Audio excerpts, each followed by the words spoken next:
Hey Pectus Warriors, it's Riley from FixPectus.com. In today's video I was just going to show you guys a superset which would be great for Pectus because we're hitting our chest and we're also hitting our back.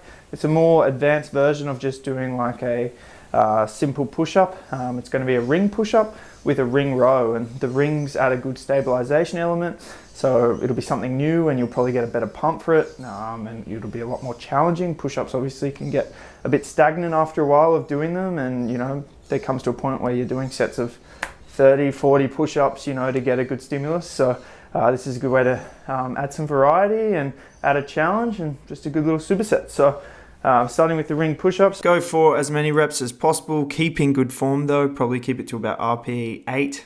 When I did this superset, I did it for 3 sets each.